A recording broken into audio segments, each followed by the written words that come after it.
본 방송에서 제공하는 투자 정보는 투자 판단에 대한 조언입니다.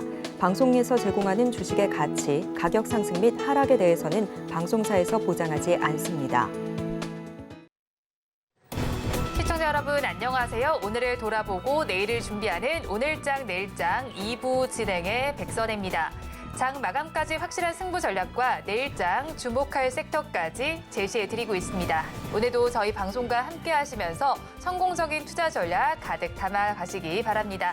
저희 방송은 유튜브를 통해서도 보실 수 있습니다. 유튜브 검색창에 서울경제TV라고 검색하시면 저희 방송과 함께 하실 수 있으니까요. 방송에 대한 의견이나 종목에 대한 궁금증이 있으시면 유튜브 실시간 채팅창에 지금 바로 남겨주시기 바랍니다.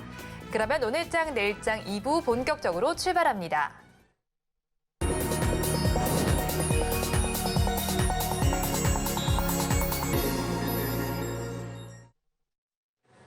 급락하는 종목에 대한 생존 전략을 모색해 보겠습니다. 종목 SOS 시간, 오늘은 바로자산운용 윤정식 상무와 연결되어 있습니다. 상무님 안녕하세요. 네, 안녕하세요. 상무님 먼저 급락하는 종목들을 구조해 보기 전에 오늘 시장 상황부터 점검하겠습니다. 오늘 시장은 어떻게 보시나요? 네, 미국 시장이 조금 보수적으로 바뀌었죠. 국채, 채권 금리가 보수적으로 움직였습니다. 금리 상승을 했는데 파월 의장의 발언도 그렇고 30년물 국채의 움직임도 그랬고요. 전체적으로는 시장이 조금 매파적으로 가면서 미국 시장 조금 보수적인 움직임 보여줬는데 문제는 국내 시장이 좀 더 보수적으로 움직이고 있다라는 게 좀 차이점이죠. 오늘 증시 하락할 것으로는 예상을 했는데 하락폭이 예상보다 조금 더 깊은 게 차이점이 있고요. 그리고 코스닥 시장의 하락이 코스피 시장보다 훨씬 더 깊어졌다라는 게 예상을 벗어나는, 조금 예상을 좀 덜 했었던 그런 모습이 펼쳐지고 있는 그런 상황입니다. 우선 사실은 이런 시장의 모습이 나왔다 그러면 보통 외국인이 매도를 더 많이 하는 경우가 최근에는 많았는데 최근의 모습과 조금 차이점을 살펴본다라면 코스피 시장에서 외국인이 금액은 굉장히 작습니다. 순매수 309억 원인데요. 순매수 309억 원 들어오고 있다. 그래도 외국인이 매도가 아니라 작지만 금액이 좀 들어오고 있다는 게 좀 차이점이고 시장의 하락을 주도하는 요인이 외국인보다는 기관 쪽에 좀 더 많이 있는 게 이 최근에 그런 시장 하락할 때의 모습과 오늘 시장의 차이점인데요. 코스피 같은 경우 기관이 1275억 원 매도를 하고 있습니다. 이 기관 같은 경우 1000억이 넘는 매도인데 당연히 금융투자 쪽에서 1000억 정도의 매도가 나오고 있고 좀 특징적인 부분이 연기금에서 500억 정도가 매도가 나오거든요. 기타 법인 투신 보험은 또 매수를 하고 있습니다. 그러니까 연기금과 금융투자가 코스피에서 매도를 가장 많이 하고 있는데 코스피의 매도 어딘가 살펴보면 LG에너지솔루션, 삼성 SDI, 포스코 퓨처엠 역시 2차전지죠. 이 세 종목이 시가총액 2위와 5위와 6위인데 세 종목 다 한 4% 내외의 그런 하락을 보여주고 있습니다. 하락폭이 좀 깊죠. 이 세 종목이 오늘 시장의 하락, 코스피 시장 하락 대부분의 모습을 만들어낸 이유고요. 삼성전자는 0.28% 강보합으로 움직이고 있고 SK하이닉스는 1.64% 상승하고 있습니다. 그렇기 때문에 이 2차전지 하락에 대한 모습이 오늘 하락을 유발하는 가장 큰 요인이고요. 코스닥으로 또 가본다라면 코스닥에 있어서는 에코프로비엠, 에코프로, 그리고 LNF. 사실 이 세 종목은 시가총액 1위와 2위와 5위입니다. 이 세 종목 다 5%대의 하락을 보여주고 있습니다. 코스피, 코스닥 이 공통점이다라고 하면 2차 전지가 하락을 주도하고 있다라는 점이고요. 차이점은 2차 전지의 시가총액 순위인 것 같습니다. 그리고 하락폭이 조금 더 깊어졌다라는 점. 코스피도 사실 상위권에 있는데 코스닥의 2차 전지 관련된 좀 전에 말씀드렸던 에코프로 그룹주, LNF 이 세 종목이 시가총액 비중이 코스피에서 LG 에너지솔루션, 삼성 SDI, 포스코 퓨처엠보다 좀 더 크죠. 그래서 코스닥의 하락이 좀 더 큰 모습으로 나오고 있고요. 2차 전지에 대한 하락, 사실은 하락을 빼면 나머지 종목들은 뭐 굉장히 나쁘다까지는 아닌 것 같습니다. 오늘 그래도 하락하는 종목이 훨씬 더 많습니다. 당연히 하락하는 날이기 때문에. 그렇지만 하락에 대한 폭은 2차전지 종목들을 제외하면 급락이 나오는 종목들은 사실은 많지는 않고요. 시가총액이 좀 큰 종목들 중에서는. 그래서 하락하지만 이 주말을 앞두고 그래도 여전히 좀 눈치 보는 모습들이 많이 펼쳐지고 있다. 최근에 이 눈치 본다라는 모습이 시장에 많이 나와 있죠.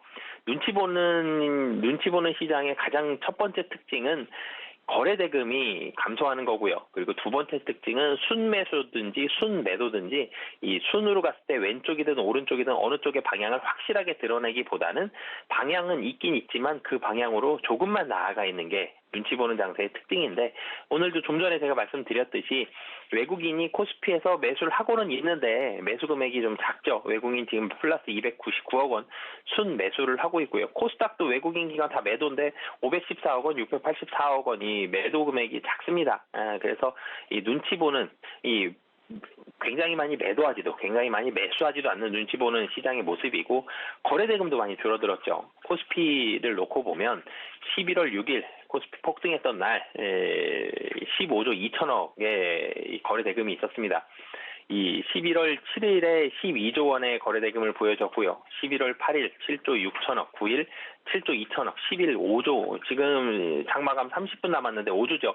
6조 원 오늘 넘기 힘들 것으로 보여지거든요. 거래대금은 그만큼 많이 감소해져 있다.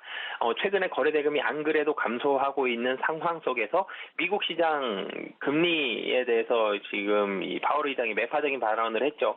국채금리 다시 올라가면서 좀 불안한 모습을 보였지만 사실 위로도 아래로도 크게 반응하지는 않았습니다. 거기에다가 국내 시장에서도 또 주말을 앞두고 있다는 점, 이런 모습들이 거래대금을 감소시키는 주된 요인으로 작용을 했는데요.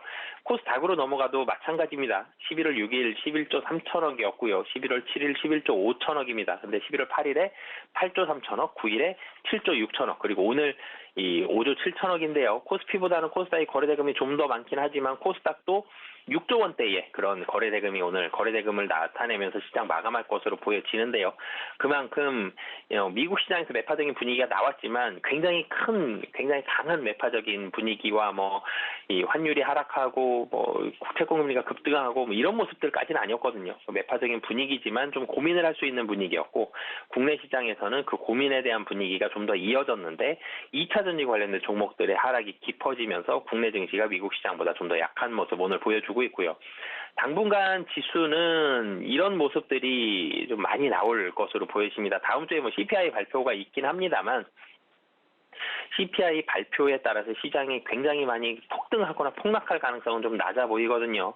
그렇기 때문에 2,400선, 오늘 이제 한 18포인트 정도 코스피 하락을 해서 2,409포인트입니다. 2,400선 정도를 중심으로 해서 위아래로 좀 움직여가면서 2,400 내외의 움직임, 당분간 횡보하는 그런 모습들이 많이 나올 걸로 보여지고요. 오늘 같은 경우도 보면 사실 시장 전체적으로는 좀 보수적인 분위기 눈치 보기를 하고 있는데 그래도 분위기 좋은 섹터 한 가지만 꼽는다라면은 반도체입니다.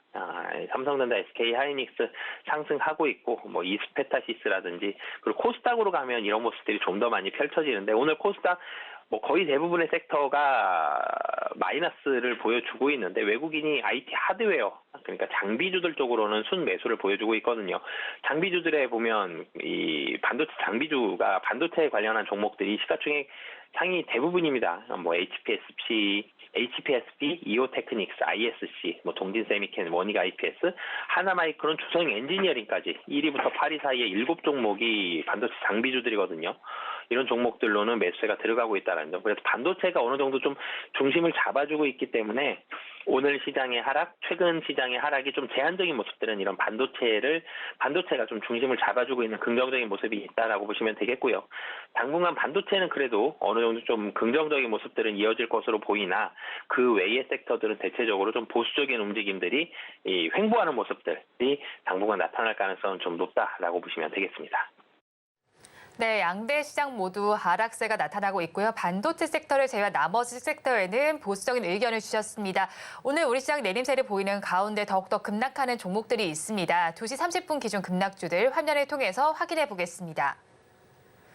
파두를 먼저 살펴보겠습니다. 반도체 설계 기업입니다. 오늘 시장에서는 26%가 넘게 빠지면서 지금 시간 기준으로는 18,400원 선을 지나가고 있고요. 다음으로 자익을 살펴보겠습니다. 2차 전지 신사업을 발표하기도 했던 종목입니다. 하지만 오늘 크게 빠지고 있네요. 23% 넘게 빠지면서 10,000원 선에 거래가 되고 있습니다. 다음으로 누리플랜 살펴보겠습니다. 김포의 서울 편입 이슈로 대장주로 등극했었던 종목입니다. 하지만 오늘은 시장에서 힘을 내지 못하고 있습니다. 14%대의 하락률을 보여주면서 지금 시간 기준으로 주가는 2,785원 선을 가리키고 있고요. 다음으로 아미코젠 살펴보겠습니다. 3분기 흑자 전환에 성공했다는 소식에도 불구하고 오늘 시장에서는 빠지고 있습니다. 13% 넘게 빠지면서 11,500원 선에 거래가 되고 있고요. 마지막으로 오늘 실적을 발표한 한국콜마 살펴보겠습니다. 11%가 넘게 빠지면서 49,100원 선에 거래는 진행이 되고 있습니다. 급락하는 종목들 저와 함께 살펴보셨는데요. 이 종목들을 가지고 계신 분들이거나 또 다른 종목에 대한 궁금증이 있으시다면 유튜브 실시간 채팅창에 지금 바로 남겨주시기 바랍니다. 그러면 저희는 첫 종목부터 구조를 해보겠습니다. 파도를 구조해 보겠습니다. 지난 8월에 코스닥 시장에 입성한 종목입니다. 그런데 어닝 쇼크를 기록했죠. 3분기 매출액이 지난해보다 97% 넘게 급감을 하면서 이 소식 속에서 이틀 연속 급락세를 보이고 있습니다. 앞으로는 전망이 어떨까요? 네, 파두는 반도체에 관련된 종목이죠. 그리고 좀 더 구체적으로 살펴보면 반도체에 관련된 종목 중에서 데이터 센터에 좀 더 특화되어 있는 반도체에 관련된 종목입니다. 그런 기업이다라고 보시면 되는데 파두가 굉장히 이 시장의 기대를 많이 받았죠. 그러면서 8월 달에 상장을 했는데요. 이 8월 7일 상장하고 상장하는 날 2만 원대에서 시작을 했었는데 9월에는 47,000원까지 올라가는 굉장히 좀 많이 급등하는 그런 모습을 보여줬습니다. 그러면서 시가총액 1조 원을 훌쩍 뛰어넘는 굉장히 기대감을 많이 받는 모습을 보여줬다가 최근에 주가가 좀 지지부진한 모습, 사실 반도체 장비주들 좋았었는데 파두는 그렇게 많이 올라가지는 못하는 그런 모습들 보여주다가 최근에 어제 같은 경우는 하한가를 기록을 했고요. 오늘도 약 한 25% 정도, 24.5% 정도 지금 하락을 하고 있는데 왜 하락을 했느냐라는 부분을 살펴보면 우선 첫 번째로 어닝 쇼크를 기록을 했습니다. 주가가 굉장히 많이 하락을 했죠. 어닝 쇼크 기록하면서 주가가 큰 폭으로 하락을 했는데 왜 큰 폭으로 하락을 했느냐? 파두 같은 경우 3분기 연결 기준 매출액이 3억 2천만 원이었습니다. 굉장히 많이 떨어졌죠. 이 시장의 예상치보다 굉장히 크게 하락을 하면서 파두 같은 경우 이 시장이 많이 걱정을 하죠. 왜 그러냐면 이 데이터 센터, 이 반도체 공급사에 대해서는 비밀을 유지하는 경우가 대부분입니다. 휴대폰 부품도 마찬가지인 경우가 최근에 좀 많은데 파두의 경우에도 상장 시에도 그랬지만 상장 이후에도 구체적인 고객사 명의라든지 물량, 단가 이런 부분들을 전혀 노출하기 힘들다. 그러면서 이 우려감이 있긴 있었는데요. 그러면서 이번에 매출액이 굉장히 좀 안 나왔죠. 그럼 시장은 어떻게 걱정을 하느냐? 예를 들어서 삼성전자라고 이름이 나와 있었으면 고객사가 그러면 삼성전자가 어떻게 돌아가는지 삼성전자의 매출이 얼마나 올라가고 이 사업이 어떻게 진행되는지를 보면 그 이후에 파두의 매출액을 추정을 할 수가 있을 텐데요. 어디서 얼마나 받는지를 지금 모르는 상황에서 파두의 매출액이 굉장히 많이 줄었다. 그러면 앞으로도 또 줄을 거 아니냐. 모든 고객사로부터 아예 매출이 중단됐을 수도 있겠다라는 사실 물론 가능성은 좀 낮지만 최하까지도 고민을 하게 됩니다. 모르는 부분들이 너무 많기 때문에 주식시장에서 가장 나쁜 악재가 불확실성이 심화되는 건데 파도 같은 경우는 불확실성을 안 그래도 가지고 있는 상황에서 실적이 안 나와버리니까 안 좋은 상상이 더 많이 이루어지는 거죠. 그러면서 주가가 많이 하락하는 그런 모습들을 보여줬습니다. 이 파두 같은 경우 우선 미국의 데이터 센터 업체들이 AI 고속 컴퓨팅 셋업을 위해서 수정 작업에 연초부터 좀 들어가는 바람에 부품 공급이 전면적으로 좀 중단이 됐는데요. 이 부분이 가장 큰 원인으로 꼽힙니다. 이게 정확한 원인이 맞다라면은 하반기에 4분기에는 조금씩 부품이 재개가 될 것으로 보여지는데 시장이 고민하는 건 이것뿐만이 아니라 다른 원인이 추가적으로 있으면 어떡하지라는 부분들 고민을 하고 있기 때문에 이 실적이 이 주가가 좀 많이 떨어지고 있는 그런 상황이다라고 보시면 되겠습니다. 이 매출액에 대한 변동성이 좀 크기 때문에 기관 수급이 최근 들어서 상당히 좀 많이 악화되는 그런 모습들을 보여주고 있거든요. 그러면서 최근에도 기관 수급들 살펴본다라면 특히 사모펀드 중심으로 해서 11월 달 들어서 굉장히 크게 좀 매도를 하고 있습니다. 이런 모습들 본다라면 당분간 파도에 대해서는 실적에 대한 불확실성이 좀 줄어들 때까지는 이 주가에 대해서는 크게 반등할 가능성은 좀 낮다라고 보시면 되겠습니다. 네, 파도에 대해서 실적에 대한 불확실성이 걷어지기 전에는 좀 반등할 가능성이 낮다고 짚어주셨는데 사실 어제도 하한가에서 마감을 했고 오늘도 하한가 가까이 다가가고 있는 모습인 만큼 가지고 계신 분들께서는 지금 어떻게 해야 되나 고민이실 것 같거든요. 어떻게 하면 좋을까요? 네, 우선 도망가자라는 말씀을 드리겠고요. 4분기 실적에 대한 회복, 확인이 좀 필요합니다. 이렇게 매출액이 3억까지는 아니겠죠. 4분기는 당연히. 이거보다 올라가긴 할 텐데 조금 유의미한 매출 실적의 회복이 4분기에 보여줘야 될 것 같고요. 만약에 4분기에 그런 모습들이 보여주지 않는다라면 파도의 주가는 당분간 좀 더 약세를 보여줄 수 있다. 그렇기 때문에 4분기든 내년 1분기든 실적에 대한 회복이 숫자로 확인이 될 때 주가 반등 가능하기 때문에 그때까지는 좀 도망가는 전략 말씀드리도록 하겠습니다. 네, 4분기 실적이 확인될 때까지는 도망가자가 좋겠다고 전해주셨습니다. 그러면 다음 종목도 한번 알아보겠습니다. 자이글을 구조해 보도록 하겠습니다. 자이글이 유상증자 납입일이 미뤄지면서 불성실 공시법일에 지정될 수 있다는 우려감이 나오고 있습니다. 이번 달 14일까지인 걸로 알고 있는데 사실 이미 좀 많이 미뤘던 걸로 알고 있거든요. 어떻게 봐야 할까요? 네, 자이글 납입이 거의 늦춰질 가능성이 굉장히 좀 높아 보이죠. 근데 자이글 납입이 늦춰지기만 하면 납입만 된다라면 그래도 어느 정도 이 방어는 좀 될 것 같은데 시장은 추가적으로 더 늦출 가능성이 높고 그러니까 지금 11월 14일인데 여기에서 추가적으로 더 늦춰질 가능성, 납입 일정을 한 번 더 미룰 가능성이 높고 그리고 좀 더 높은 가능성은 철회가 될 가능성을 시장이 좀 더 높이 보고 있습니다. 그러면서 자이글의 주가는 상당히 좋지 않은 그런 모습으로 내려가고 있는데요. 우선 300억 들어오면 좋겠죠. 근데 지금 최근의 분위기를 본다라면 철회에 대한 가능성을 시장이 좀 더 높이 보고 있는 이유를 살펴보면 첫 번째로는 이 2차전지 관련주에 대한 급락이 최근 들어서 많이 이루어지고 있죠. 자이글도 마찬가지였습니다. 2차전지 관련된 사업을 진행하기 위해 전환사채를 납입을 받으려고 진행을 했었는데 2차전지 관련주들이 분위기가 좋지가 않았었죠. 자이글도 주가가 굉장히 좀 아래쪽에서 형성이 되다가 거의 한 9배 이상 상승하는 기염을 토했었는데요. 연초에는. 근데 지금 주가가 점점점 떨어지는 모습들. 이 금년에 장중 최고가를 친다면 거의 4만 원 가까이 갔었습니다. 근데 지금 이제 10,000원 초반까지 좀 떨어지는 그런 모습을 보여줬는데 2차전지가 그만큼 투심이 약해졌기 때문인데요. 뿐만이 아니라 이 유증 발행가가 지금 17,040원입니다. 근데 지금 오늘 기준 보면 사실 오늘 급락 나오기 전 어제 가격을 놓고 봐도 13,000원입니다. 훨씬 낮죠. 근데 17,000원을 놓고 지금 10,000원을 본다라면은 거의 한 40%가량 낮은 그런 상황입니다. 그렇기 때문에 이 주가가 굉장히 유증 발행가가 상당히 좀 높다라는 점, 이런 모습들은 분명히 이 유증 납입에 대한 가능성을 낮추는 그런 가장 주요한 요인으로 작용을 하고 있는데요. 2차전지 산업에 대해서 투심이 떨어졌고 그러면서 주가가 떨어지면서 유증 발행가보다 떨어진 이 주가. 그렇기 때문에 납입을 하려고 했던 이 법인 같은 경우에서는 납입에 대한 매력도가 굉장히 많이 떨어지겠죠. 주가가 많이 올라가 있어도 이 본업, 이 추진하려고 했던 산업이 좀 부진하다라면 고민을 할 텐데 주가까지 떨어지고 있는 상황이다. 그렇기 때문에 이 유증 대정자인 이 XT 펀드 같은 경우는 투자를 좀 포기하고 유증이 철회될 가능성이 좀 높지 않겠냐라고 시장에서 판단하고 있기 때문에 주가가 약세로 나오고 있는 그런 상황이다라고 보시면 되겠습니다.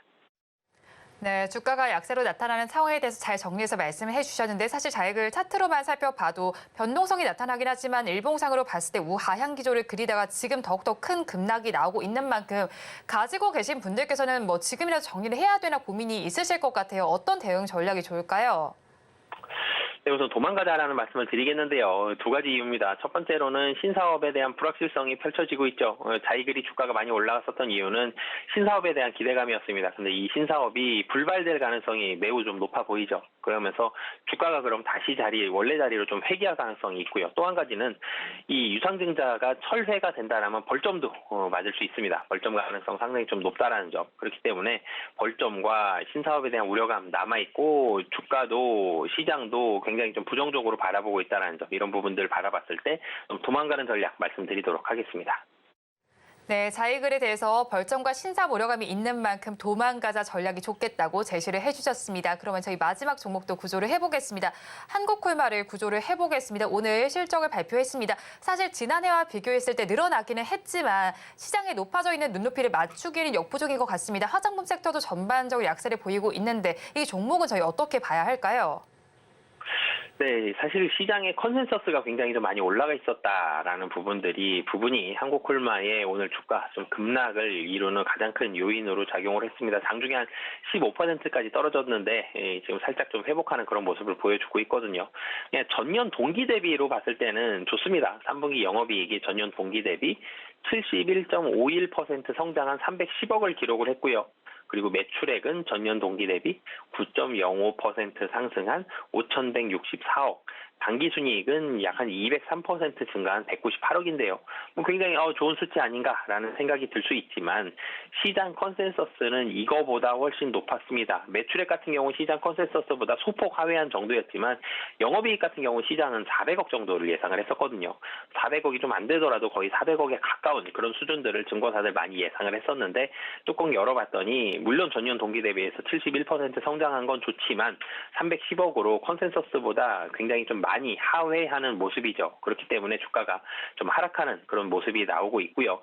국내 법인 같은 경우는 분명히 사실 좋습니다. 국내 법인 3분기 매출액 기준으로 최고치도 경신을 했고요. 미국에서도 립 제품 판매 호조로 미국에서도 잘 팔리고 있고 북미 법인 매출액도 적자는 이어지지만 매출액이 좀 늘어나는 그런 상황인데요. 전체적인 사업 부분별로 이 성장을 하고 있는 이런 부분들은 좋지만 시장의 컨센서스보다 좀 덜한 모습이 주가 하락으로 다가왔다는 점. 그러면서 오늘 외국인과 기관 최근에 좀 더 높은 주가 금년에 8월에 6만 원까지 올라갔었거든요. 이런 부분들을 바라봤었던 실적이 조금은 예상보다 덜 나왔다는 점. 그렇기 때문에 오늘 기관과 외국인이 팔고 있는 상황이다라고 보시면 되겠습니다. 네, 기관과 외국인이 한국콜마를 지금 팔고 있습니다. 그렇다면 가지고 계신 분들께서 지금 또 고민이 있으실 것 같아요. 그럼 기관과 외국인들 이렇게 메이저 수급 주체가 팔고 있다면 나는 어떻게 해야 하나 고민이 있을 것 같은데 어떤 대응 전략이 좋을까요? 우선 가능성만으로 봤을 땐 사실 한 121선 지금 오늘 장중엔 아래로 내려갔었다가 다시 올라가는 그런 모습을 보여주고 있습니다. 121선 아래로 하회한 게 이 6월 이후에는 한 번도 없었다라는 점, 오늘 장중에도 121선 하회했다가도 다시 올라간다는 점, 121선이 48,500원이거든요. 그런 부분들 봤을 때 여기서 추가적으로 더 하락할 가능성은 확률상 좀 낮아 보이긴 한데 그래도 매도가 끝났다는 건 확인이 필요할 것 같습니다. 그래서 매도 진정은 좀 확인을 해봤으면 좋겠고요. 매도가 진정됐다라면은 한국콜마 4분기 실적도 상당히 좀 좋을 가능성이 높기 때문에 주가 다시 한번 상승은 가능해 보입니다만 매도 진정은 확인해야 된다라는 점. 그렇기 때문에 우선은 도망가자라는 말씀을 드리겠고요. 가격적으로 본다라면 47,000원 정도까지 만약에 떨어지면 여기에서는 좀 매력적인 가격이다라고 보여집니다. 이 실적이 컨센서스보다 떨어졌지 그래도 좋은 실적이기 때문에 매수 가격은 47,000원, 손절 가격은 46,000원, 그리고 목표 가격은 55,000원 정고점 잡고 대응하시면 좋을 것 같습니다.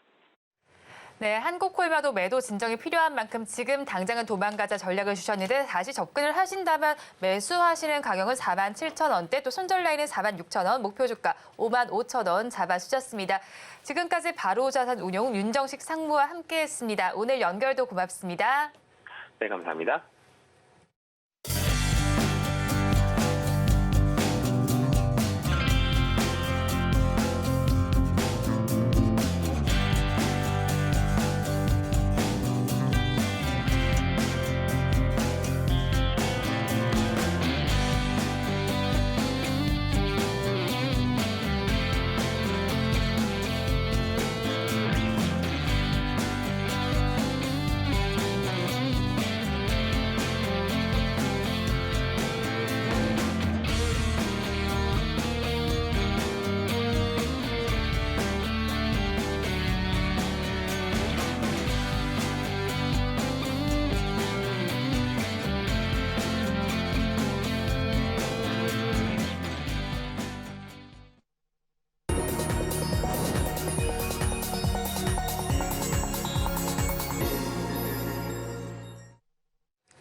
앞서서 급락주에 대한 대응 전략을 살펴봤다면 이번에는 오늘의 매매일지에 성공적인 마침표를 찍어드릴 찬스 종가 베팅 시간입니다. 오늘은 영엘리서치의 최진욱 팀장과 함께합니다. 어서 오세요. 네, 반갑습니다.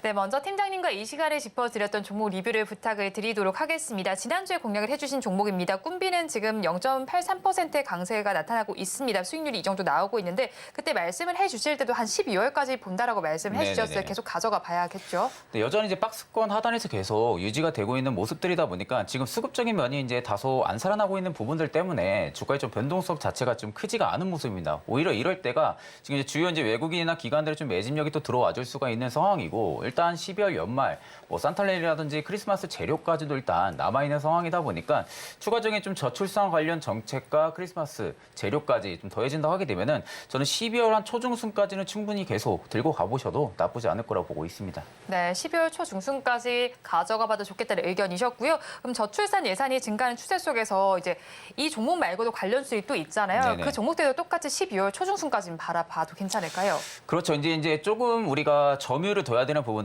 지금 저출산이 계속 기조가 유지가 되고 있는데도 불구하고 유아용품 시장이 계속 견조하게 성장을 해주고 있거든요. 그러면 결국에 유아용품 시장이 계속 견조하게 성장을 해준다는 것은 뭐 부모도 그렇고 뭐 친척도 그렇고 조부모도 그렇고 아이에 대한 투자를 계속 늘리고 있다는 겁니다. 네. 저출산 기조가 유지가 되고 있는데도 그러면 결국에 유아용품 시장이랑 같이 저출산이 묶여 있는 종목들을 유심히 봐야겠죠. 특히 이제 꿈비라든지 아가방펑프니, 아가방펑프니 같이 이런 두 종목 같은 경우가 대장 역할을 굉장히 좀 많이 합니다. 네, 다만 이제 꿈비 같은 경우로 제가 추천을 드렸던 이유들은 일단 상장한 지가 얼마 되지 않은 네. 그런 상황에서 일단 좀 상장에 대한 좀 투심까지도 일단 살아난다고 보게 되면은 여전히 좀 꿈비 쪽을 좀 지켜보셔도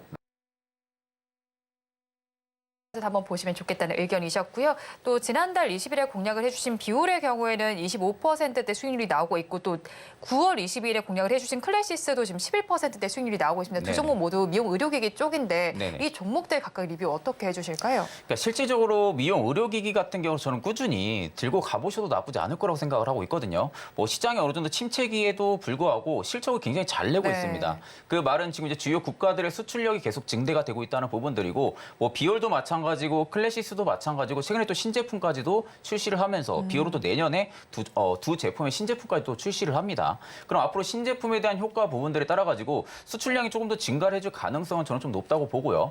올해 좀 상조하고 흐름들이 두 종목이나 뭐 미용 의료기기 쪽에서 어느 정도 점유율을 가지고 있는 기업들 같은 경우는 좀 기대를 해볼 수가 있고 비올은 저는 오히려 52주 신고가를 한 번 더 노려보셔도 지금은 네. 일단 나쁘지 않을 거라고 생각을 하고 있습니다. 네, 비올의 경우에는 52주 신고가를 다시 노려봐도 좋겠다고 의견을 주셨는데요. 사실 연말이 되면서 사람들도 많이 만나고 하다 네네. 보니까 뭐 외모에 관심이 굉장히 많아질 것 같아요. 그러면 연말 특수를 K뷰티가 좀 늘릴 수 있을까요? 사실 이제 연말 뷰티 같은 경우가 이제 보통 산타랠리가 들어오기 전에 소비가 좀 극심하게 늘어난다고 합니다. 네. 그러니까 결국 그런 시기에 피부 미용 그리고 수능이 끝나게 되면은 일단 수험생들이 하는 부분들이 피부 미용 쪽 그리고 성형 이런 네. 의료기기 쪽에 대한 좀 접목을 시킬 수 있는 부분들을 굉장히 좀 많이 수요가 증가를 해주거든요. 그러니까 그런 수요가 지금 겹쳐 있는 상황이다 보니까 실질적으로 국내 쪽에서도 어느 정도 매출력의 탄력이 붙어줄 가능성도 크고요. 국내외 쪽으로도 매출 탄력은 여전히 기조가 잘 유지가 되고 있는 상황이다 보니까 저는 오히려 연말까지도 충분히 긍정적이지 않을까라고 생각을 하고 있습니다. 네, 연말까지도 긍정적으로 봐도 좋겠다는 의견을 주셨습니다. 리뷰는 여기서 마무리해보도록 하고요. 오늘도 장 마감까지는 12분 정도가 남아 있습니다. 종가 베팅할 종목 키워드 힌트부터 공개해드리겠습니다.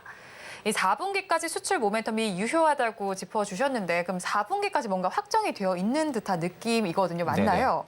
일단은 4분기도 그렇고 저는 내년까지도 충분히 수출 모멘텀 자체는 계속 늘어날 가능성이 좀 크다고 보고 있는 기업 중에 좀 하나입니다. 그러니까 지금 의료 로봇 쪽 같은 경우 자체가 초기 시장이거든요. 네. 그러니까 초기 시장을 진입을 고려를 했을 때는 지금 글로벌 기업에 선점을 하고 있는 기업들 있죠. 뭐 여러 종목들이 있지만 그 종목들 같은 경우가 지금 다소 밸류 대비해서 모멘텀을 좀 못 받고 있는 모습들이 저는 좀 있다고 생각을 합니다. 그렇기 때문에 향후 좀 시기적으로 지나고 나면은 이 밸류를 못 받았던 부분들을 좀 멀티플이 상향이 되면서 충분히 주가도 좀 긍정적인 흐름들이 좀 나와주지 않을까라는 관점으로 볼 때는 오히려 시장이 이렇게 좀 조정세가 나와줄 때 충분히 성장을 할 수 있는 성장주 쪽에다가 좀 베팅을 해보는 그런 성격이 현재로서는 좋지 않을까라는 관점으로 해서 좀 로봇 쪽에서도 좀 의료 로봇 안쪽으로 좀 제가 가지고 왔습니다. 의료 로봇이 이제 오늘의 섹터이신 것 같은데 네네네. 뭐 의료 로봇이 사실 뭐 저희가 쓴다기보단 병원에서 좀 많이 많이 쓰여야 되는 그렇죠. 거잖아요. 병원에서 지금 그럼 어느 정도까지 활용이 되고 있나요? 사실 이제 의료 로봇 같은 경우는 지금 외과 쪽에서 네. 점유를 좀 많이 늘리고 있거든요. 그러니까 외과 같은 경우가 수술에 대한 빈도가 워낙 또 크고 외과 선생님들이 많이 없는 상황입니다. 그러면 이제 한 선생님을 가지고 이제 주기적으로 하루에 하는 수술량이 또 분명히 정해져 있을 텐데 그걸 오버해서 진행을 하는 경우들도 굉장히 많이 네. 존재를 하거든요. 그럼 당연히 오버해서 진행을 하게 되면은 사람이라면 실수를 또 할 수 있는 부분들이고요. 그러니까 이런 부분들을 접목시켜서 견해로 볼 때는 로봇 같은 경우는 내가 어느 일정한 데이터를 입력을 하고 수식값을 넣어두면은 그에 맞게끔 다 움직입니다. 그렇기 때문에 어느 정도 실패율이라든지 실수율이 현저히 좀 떨어지는 부분들이죠. 그리고 의료 로봇 같은 경우는 하루에 뭐 사용량을 계속 증대를 시키든 적게 네. 시키든 어차피 일정한 패턴 하에 수술이 좀 진행이 되는 부분들이 있다 보니까 외과 쪽에서 지금 인기가 굉장히 좀 많은 걸로 알고 있습니다. 그리고 국내외 쪽도 마찬가지죠. 아직 병원 인프라 쪽이 확실하게 확충이 안 돼 있는 쪽이 좀 북미 시장, 이쪽이 지금 인프라 쪽이 좀 확실하게 확충이 안 돼 있는 시장이다 보니까 오히려 의료 로봇 쪽에 대한 인지도가 굉장히 좀 높은 국내 기업들 같은 경우가 수출력이 지금 계속해서 눈에 띄게 늘어나고 있는 상황입니다. 네. 그렇다는 것은 그만큼 국내외 쪽에서도 인기를 여전히 받고 있다는 상황으로 우리가 생각을 해볼 수가 있기 때문에 오히려 지금 부분에서 주가를 밸류로 대입을 했을 때 앞으로 벌어들일 수 있는 실적치를 봤을 때는 현저히 좀 저평가로 다시 재평가가 될 부각이 될 가능성이 좀 높다라는 관점으로 생각을 하고 있습니다. 지금 말씀을 들어보니까 뭐 외과 쪽으로 많이 활용이 되고 있는 것 같아요. 뭐 네네. 다른 과에서는 활용 가능성이 좀 전무한가요? 아니면 좀 낮은 건가요? 그러니까 이제 다른 쪽 같은 경우는 네. 지금 수술 로봇이 그렇게 좀 필요한 부분들이 많이 없는 상황이죠. 그러니까 실질적으로 수술이 좀 방대하게 진행이 될 수 있는 부분들이 내상, 외상 쪽이죠. 네. 그러니까 이제 실질적으로 우리가 암이라든지 아니면 좀 외과 쪽에 대한 뭐 어떤 상해라든지 이런 부분들은 수술에 대한 빈도가 좀 클 수가 있는데 수술 빈도가 큰 의료 기업들 같은 경우가 충분히 점유율은 굉장히 높일 수가 있는데 반대로 이제 뭐 피부 미용 의료기기 쪽 네. 같은 경우는 기계를 도입을 시키지만 굳이 로봇이 시술을 할 이유는 없거든요. 기계를 도입을 시켜가지고 사람이 직접 시술을 또 할 수 있는 부분들도 있다 보니까 네. 실질적으로 로봇에 대한 상대 강도가 크지가 않은 거죠. 그러면 실제로 상대 강도가 큰 부분들은 수술을 좀 많이 하고 있는 이런 외과 쪽이나 외과 쪽이나 내과 쪽 이런 쪽 같은 경우가 오히려 저는 충분히 인지도가 올라가 있는 상황인데 다른 쪽에 좀 의료 로봇 쪽을 좀 어느 정도 점유를 가지고 있는 기업들 같은 경우는 상대적으로 이제 의료 로봇 섹터가 강세 흐름을 보여준다 하게 되면은 덩달아서 같이 좀 강세는 보여줄 수는 있겠지만 상대적으로 이제 수술 쪽에 대한 좀 점유율이 높은 기업들에 대비해서는 주가 상승이 좀 낮을 수가 있겠죠. 그렇기 때문에 현재로서는 앞으로 좀 성장성이 큰 기업들을 분명히 봐야 됩니다. 네. 이 로봇을 가지고 어느 쪽에 좀 활용을 할 수가 있는지 이런 쪽을 좀 견해를 했을 때는 여전히 수술 빈도가 큰 이런 쪽에 수술 로봇을 지금은 좀 보는 게 저는 맞다고 생각을 하고 있습니다. 네, 그러면 수술 로봇 안에서 가장 좀 주목을 해봐야 될 종목을 가지고 오셨을 것 같거든요. 네네. 종가 베팅할 종목이 뭘까요? 저는 이제 수술 로봇 쪽에서 가장 좀 대장 역할을 충분히 좀 해줄 수 있다고 네. 생각을 하는 큐렉소를 좀 가지고 왔습니다. 일단 제가 큐렉소를 가지고 온 이유는 딱 하나예요. 일단 주가 조정이 최근에 좀 강하게 나와준 상황이고요. 주가 조정이 최근에 좀 강하게 나와줬지만 생각보다 거래 대금들이 터지면서 나온 흐름들이 전혀 없습니다. 그러니까 결국에는 위쪽에서 대금들이 어느 정도 일정하게 밀려 들어왔는데도 네. 불구하고 주가 조정을 좀 유의미하게 주고 있다는 부분들이거든요. 그러니까 쉽게 말하면은 100m 달리기를 이제 진행을 하고 좀 쉬어가는 거죠. 좀 쉬어간 다음에 재차 좀 투심이 살아나면서 올라갈 수 있는 부분이라고 저는 좀 생각을 하고 있는 좀 투자 포인트 중에 하나라고 생각을 하고 있고요. 일단 이제 큐렉소 같은 경우가 올해 3분기만 해도 의료 로봇 수출 판매량이 71대까지 기록을 했습니다. 네. 그러니까 작년 대비해서는 이미 70% 넘게 성장을 한 거죠. 근데 작년에 1분기부터 4분기까지 통틀어서에 대한 의료 판매 대수를 이미 3분기 만에 넘어선 상황입니다. 그러면 이제 4분기에 세 자리 숫자까지 좀 노려볼 수 있는 부분들은 일본의 큐비스 조인트를 독점 계약을 했다는 부분들. 큐비스 조인트 부분들이 이제 인공 관절에 대한 로봇 수술을 하는 로봇인데 이쪽에 대한 독점 계약을 이번에 좀 진행을 하면서 오히려 4분기에 좀 세 자리 숫자까지도 수출 판매량을 좀 노려볼 수가 있는 게 네. 현재로서는 좀 큐렉소 상황이거든요. 그리고 최근에 큐렉소 이제 조인트 파인트라는 부분들이 척추 수술 로봇을 이번에 좀 출시를 시켰는데 이 부분에 있어서도 지금 이제 북미 쪽 시장이나 아니면 이제 국내 쪽 시장에서도 계속 좀 관심을 많이 가지는 것으로 지금 판단이 듭니다. 그렇기 때문에 앞으로 큐렉소 같은 경우 두 자리 숫자에 좀 머무는 게 아니라 좀 세 자리 숫자에 좀 퀀텀 점프까지도 네. 저는 충분히 노려볼 수 있다라는 가능성을 볼 때는 뭐 매출이나 영업이익 부분들도 충분히 좋아질 수가 있겠죠. 근데 또 큐렉소의 장점 하나가 의료 로봇 완제품을 판매를 하는데 소모품 매출까지 같이 증가를 해줍니다. 그러니까 소모품 매출도 어느 정도 직접적인 영향을 준다는 부분들이거든요. 그러면 동시에 동반 성장이 된다고 하게 되면 영업이익률도 빠르게 개선이 될 가능성이 저는 좀 높다고 보는데 일단 지금 트레이딩 관점으로 봐도 중장기 평을 지금 이탈하지 않고 계속 밀집을 시켜가지고 움직이고 있는 모습입니다. 네. 그 말은 어느 정도 가격 조정이 지금 충분히 들어갔을 가능성이 좀 크다라는 관점으로 볼 때는 지금 라인을 크게 이탈하는 흐름들만 안 나온다라고 하게 되면은 저는 오히려 최근이 바닥을 좀 잡아줄 가능성이 좀 높지 않을까라는 관점으로 볼 때 충분히 관심 있게 지켜보셔도 나쁘지 않을 거라 보고 있습니다. 네, 팀장님 말씀 들어보면 사실 호재성 이슈도 꽤 많고요. 거기에 차트의 자리도 그다지 나쁘지 않은 것 같은데 지금 문제가 좀 거래량일 것 같아요. 제가 봤을 네네. 때는. 이 거래량이 좀 많아지기 위해서 선행돼야 될 요건은 뭐가 있고 가격 전략은 저희 어떻게 잡아가면 좋을까요? 실질적으로 이제 거래량이 적은 이유들은 앞전 전반기 때 강했던 게 수출 네. 모멘텀에 대한 이야기가 이미 좀 나왔었던 상황이고요. 큐렉스에 좀 실질적인 숫자가 찍힐 가능성이 높았기 때문에 선 반영이 됐던 부분입니다. 그리고 나서 하반기 때 좀 밀렸던 부분들은 시장 여파도 분명히 있겠지만 아직까지는 특정하게 큐렉스에 뭐 집중적인 재료가 나오는 부분들은 아니고 네. 일단 가능성만 나오는 상황이거든요. 가능성만 나온 상황에서 이 부분들이 확실성으로 바뀌는 게 가장 중요하다고 생각을 합니다. 네, 만약에 주가가 지금부터 턴을 해서 상승을 해준다 하게 되면은 일단 판매 대수가 세 자리 숫자까지 올라갈 수 있는 기대감이 먼저 선 반영이 될 가능성이 좀 높기 때문에 오히려 저는 이렇게 거래량이 없을 때가 네. 개인들이 좀 많이 관심을 가져야 될 때입니다. 거래량이 터지고 주가가 급등을 하고 나서 그제서야 이제 이슈에서 이거 좋다, 뭐 저평가다 이런 이야기 이제 대부분 매수가 들어가면은 보통 그런 라인대에서 메이저들은 차익이 좀 들어가거든요. 네. 그러면 그쯤에 또 물리는 경향들도 굉장히 좀 많기 때문에 오히려 이렇게 안정적으로 실적 성장이 뒷받침될 수 있는 종목들은 거래량이 지금 줄고 있고 바닥권에서 머무르 있다고 하게 되면은 충분히 저는 지금 부분에서 분할로 계속 좀 모아갈 수 있는 방법이 일단은 좀 맞지 않을까 생각을 하고요. 네. 목표가로는 현재로서 16,300원대까지는 단기적으로 트레이딩 관점 좀 지켜보셔도 되신다고 생각을 합니다. 만약 16,300원을 돌파해준다라고 하게 되면은 저는 2만 원대까지도 일단 좀 지켜보셔도 나쁘지 않을 거라고 생각을 하고 있고요. 손절가는 13,900원을 제시해드리겠습니다. 네, 오늘 종가 베팅할 종목으로 큐렉소를 짚어주셨습니다. 그러면 저희 마감 동시효과 구간 우리 시장은 어떤 분위기 보이고 있는지 살펴보겠습니다. 우리 양대 시장은 주말을 앞두고 힘을 내지 못하고 있습니다. 이번 주 월요일 상승분을 모두 돌려내는 모습이 나타나고 있는데요. 코스피 시장은 0.96%의 약세로 마감이 예상되고 있습니다. 간신히 2,400선을 지켜낼 것으로 예상이 되고 있는데요. 2,403선의 종가를 쓸 것으로 보입니다. 다음으로 코스닥 시장 넘어가 보겠습니다. 코스닥 시장 더 크게 빠지고 있습니다. 1.78%가 빠지면서 800선이 이미 무너졌고 788선의 종가를 형성할 것으로 예상되고 있습니다. 다음으로 수급 상황 체크를 해보겠습니다. 코스피 시장에서는 외국인과 개인이 쌍끌이 매수를 해주고 있는데요. 반면에 기관 투자자들이 1,000억 원 넘게 매도세를 보여주고 있습니다. 다음으로 코스닥 시장 살펴보겠습니다. 코스닥 시장에서는 외국인과 기관이 동반 매도에 나서는 반면에 개인 투자자들만이 매수세를 보입니다.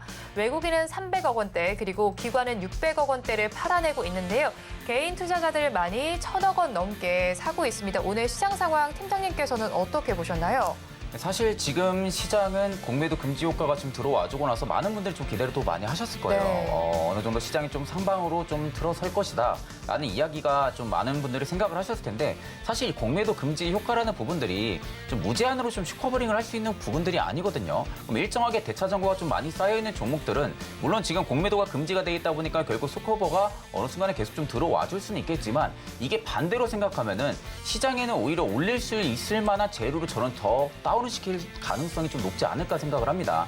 그 이유는 공매도를 못하게 되면은 외국인들 입장에서 투자하는 매력이 없습니다. 네. 이게 외국인들 입장에선 투자하는 매력이 없다고 하게 되면은 오히려 외국인들 같은 경우가 굳이 국내 증시에 들어와서 투자를 할 매력도가 많이 떨어지는 거죠. 그러니까 보통 주가가 계속 위로 올라갈 수는 없는 부분들이거든요. 올라가다가 조정도 나오고 또 올라가고 이런 식에 따른 좀 공매도 효과까지 또 있는 부분들인데 사실 그런 부분들이 적어진다고 하게 되면은 공매도를 못하게 되면 결국 주가는 계속 대차 잔고가 쌓여 있는 종목들 위주로 많이 올라갈 수는 있겠습니다. 다만 지금 외국인들의 수요만 봐도 일단 2차 전지 쪽에서는 물량을 다 빼고 있는 모습이거든요. 네. 2차 전지 쪽에서는 물량을 전부 다 빼고 일전부터 이미 반도체 쪽에서 이동이 돼 있는 상태였습니다. 최근까지도 외국인들이 계속 반도체 쪽에 이동을 해준다는 것은 실질적으로 상반기에 랠리를 2차 전지 쪽은 바라보기가 좀 힘들고 그렇다는 것은 지금 외국인의 수요를 우리가 좀 따라가야 된다고 저는 생각을 하고 있거든요. 네, 다만 지금 공매도 금지 효과가 오히려 좀 하나의 하단을 잡아주는 장치 역할이다라고 생각을 하실 필요는 없을 거라고 생각을 합니다. 일단 지금 시장에서는 중요한 것은 상방으로 올라가 줄 수 있는 재료가 현재 부족하다는 거죠.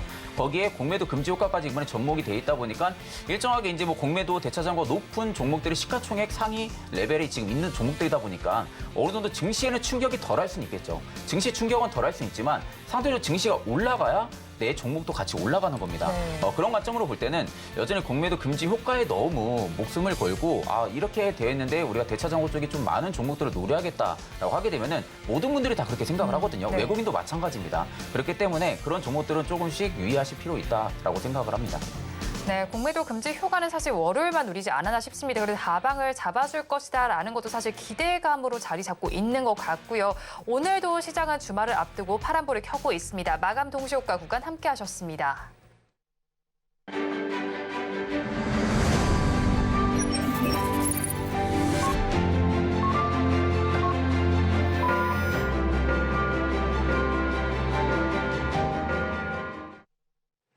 오늘도 우리 시장은 하락의 지속성을 이어갔습니다. 업종별로 어떻게 마감을 했는지 살펴보겠습니다. 코스피 시장 먼저 보면요. 보험업종을 제외한 모든 업종은 파란불로 마감이 됐습니다. 더욱더 크게 빠진 업종을 살펴보니까요. 화학업종이 가장 크게 밀렸습니다. 2%대 하락률을 기록했고요. 그 뒤를 이어서 섬유의복과 철강금속 업종이 각각 1%대 하락세로 마감이 됐습니다. 다음으로 코스닥 시장도 살펴보겠습니다. 코스닥 시장에서는 그래도 하락하는 종목이 대다수 포진해 있지만 상승하는 종목들도 어느 정도는 있습니다. 5개 종목 정도가 상승불을 켜고 있는데요.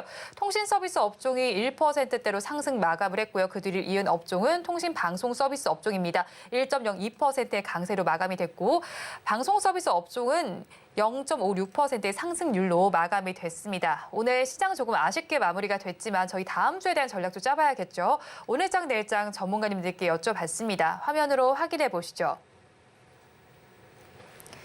공매도 금지 여진 속에서 매파적인 파월의 발언까지 더해졌습니다. 그럼 다음 주 전략 어떻게 짜면 좋을지 질문을 드려봤습니다. 먼저 헤르메스 스탁의 하창환 본부장님께서는 나침반은 내재 가치로 산업성장 섹터에 주목해 보자고 말씀을 해주셨고요. 다음으로 한치호 정치경제평론가님께서는 실적 중심의 배당주의 접근이 유효하겠다고 짚어주셨습니다. 마지막으로 바로자산 운용의 윤정식 상무님께서는 눈치 보기 장세가 지속되는 가운데 4분기에 실적 개선 섹터에 대응을 해보자고 말씀을 해주셨는데요. 이에 대해서 팀장님 의견 어떠실까요? 저도 현재로서는 성장주 쪽에 조금 더 접근을 해보는 게 맞다고 생각을 하고 있고요. 지금 좀 산업 성장에 있어서 좀 많은 조정을 받았던 뭐 기계 업종이라든지 반도체 업종이라든지 이런 섹터들 같은 경우는 충분히 좀 접근을 해보고 관심을 가질 필요가 있다고 생각을 합니다. 일단 이번 파월 연설 부분에 있어서도 좀 중립적인 의견들을 좀 많이 제시를 했거든요. 네. 그러니까 결국에 매파족도 아니고 그렇다고 비둘기파족도 아닌 좀 중립적인 의견들을 좀 제시한 부분들인데 사실 미국 경제가 그만큼 예상보다 견조하다는 겁니다. 지금까지 기준금리가 이렇게 높은데도 불구하고 가계부채율도 굉장히 좀 견조하고 기업들이 생각보다 잘 버티고 있다는 거거든요. 기업들이 생각보다 잘 버티고 있는 상황에서 연준 같은 경우 물가를 지금 2%까지 낮추려고 노력을 하고 있는 상황이죠. 그렇게 되면 지금 기준금리에서도 기업들이나 가계들이 지금 계속적으로 버틴다는 것은 기준금리를 다시 또 인상을 할 수 있는 가능성까지도 열어두는 겁니다. 그럼 실질적으로 지금 상황에서는 뭐 긴축적으로 봤을 때는 지금의 기준금리가 뭐 적합하다라는 이야기가 지금 계속해서 나오고 있는 상황이지만 실질적으로 가능성은 좀 열어둬야 된다는 거죠. 거기다가 지금 최근에 좀 테슬라의 좀 급락 부분들 네. 그리고 지금 반도체 업종의 지수 하락이라는 부분들이 있어가지고 일정하게 어느 정도 투심은 좀 약화가 되어 있는 상태입니다. 다만 지금 어느 정도 국내 증시에는 대외적인 환경 부분들이 한 내년 초창기까지는 좀 긍정적인 여파로 저는 좀 바라볼 수 있지 않을까라는 관점으로는 여전히 좀 유효하다고 말씀을 드리고요.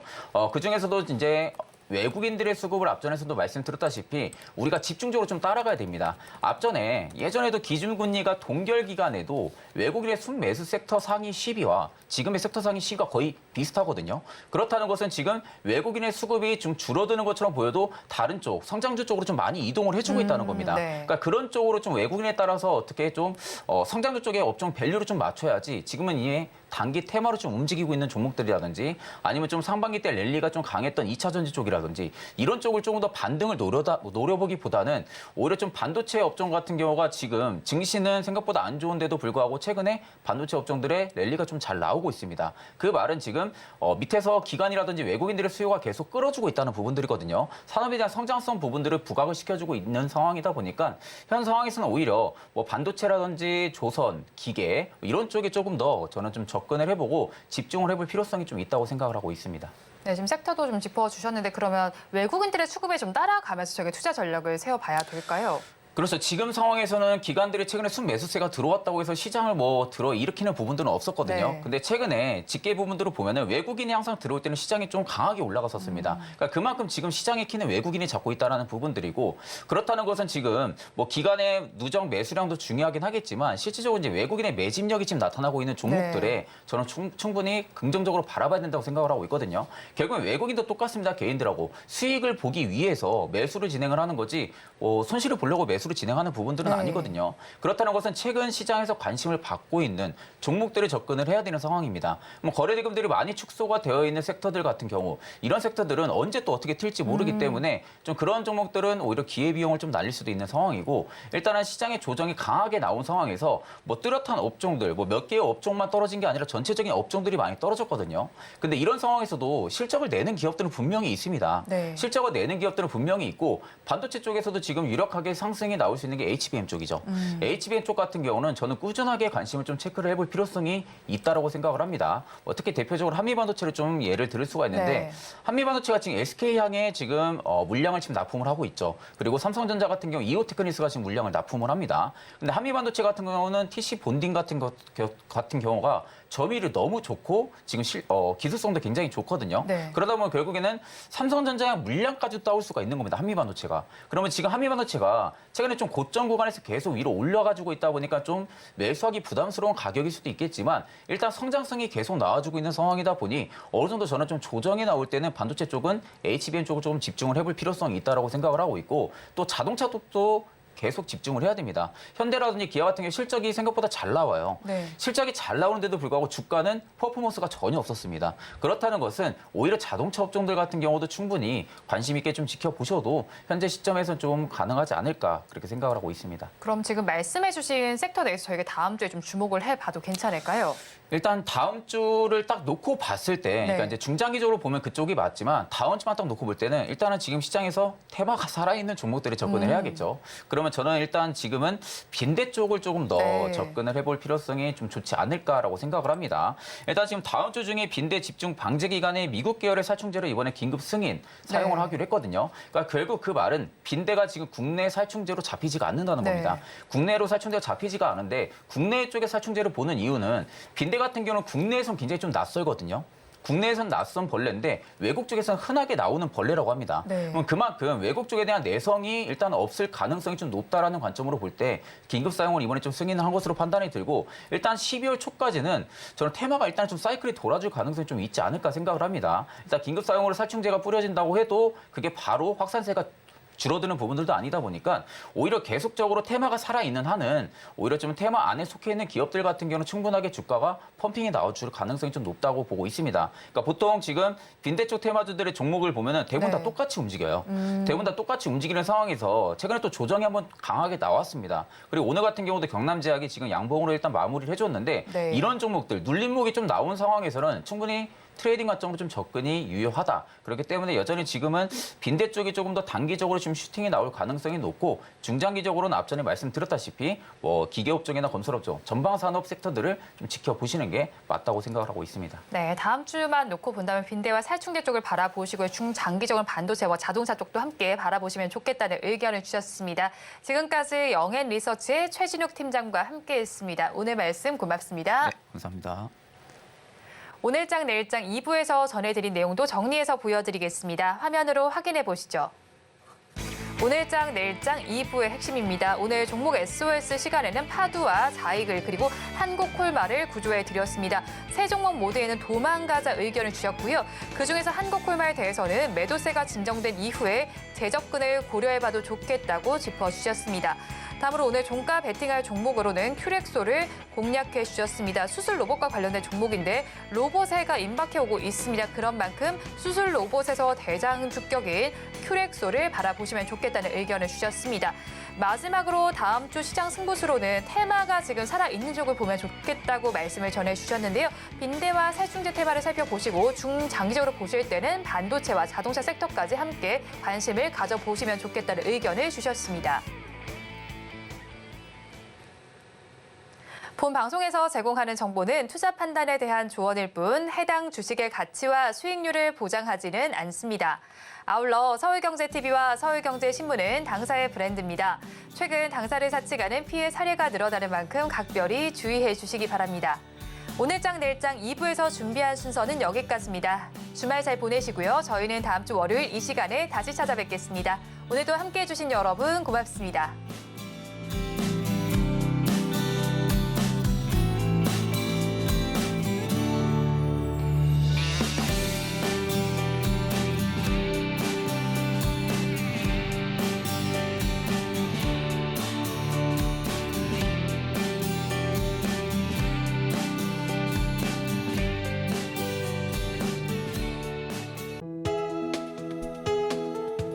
본 방송에서 제공하는 투자 정보는 투자 판단에 대한 조언입니다. 방송에서 제공하는 주식의 가치, 가격 상승 및 하락에 대해서는 방송사에서 보장하지 않습니다.